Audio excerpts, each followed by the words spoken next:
ગુજરાત વિધાનસભાની ચૂંટણી નજીક આવી રહી છે તેમ તેમ રાજકીય ગરમાવો પણ આવી ગયો છે। આજે વડોદરાના મહેમાન બનેલા અર્જુન મોઢવાડિયાએ રેવન્યુ રેકોર્ડમાં ગંભીર ગેરરીતિઓ થઈ હોવાના આક્ષેપ કર્યા। ગુજરાત પ્રદેશ કોંગ્રેસના પૂર્વ પ્રમુખ અર્જુન મોઢવાડિયા આજે વડોદરાના મહેમાન બન્યા હતા। વિધાનસભાની આવનારી ચૂંટણીને લઈ તૈયારી કરેલ કોંગ્રેસે આજે ગુજરાત સરકાર પર ગંભીર આરોપો લગાવ્યા। અર્જુન મોઢવાડિયાએ પત્રકાર પરિષદમાં ગુજરાતમાં જમીન માપણીમાં વ્યાપક ગેરરીતિ થઈ હોવાના ઘટસ્ફોટ કરતા સરકાર સામે રોષ વ્યક્ત કર્યો હતો।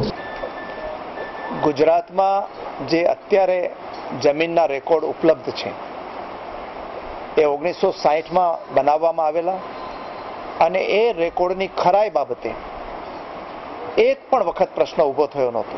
એટલા ઓથેન્ટિક જમીનના રેકોર્ડ અને જમીનની માપણી હતી, પરંતુ વર્તમાન સરકારે કરોડો રૂપિયાના ખર્ચ કર્યા પછી ગુજરાતના 125 કરોડ જેટલા જે સર્વે નંબરોની માપણી થઈ છે એમાં સરકારે જાતે જ ચકાસણી કરાવી ફરિયાદોના આધારે, અને એમાં એક પણ સર્વે નંબરની માપણી ખરી થઈ નથી।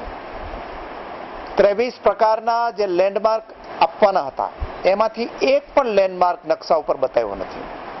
રસ્તાઓ ઉડાડી દેવામાં આવ્યા છે, મકાન કુવાઓ પણ ઉડાડી દેવામાં આવ્યા છે, તળાવો કેનાલો નદીઓ પણ એમાં કોઈ જગ્યાએ બતાવવામાં આવી નથી, અને એક અમુક ખેતરો છે રસ્તા ઉપર બતાવી દીધેલા છે।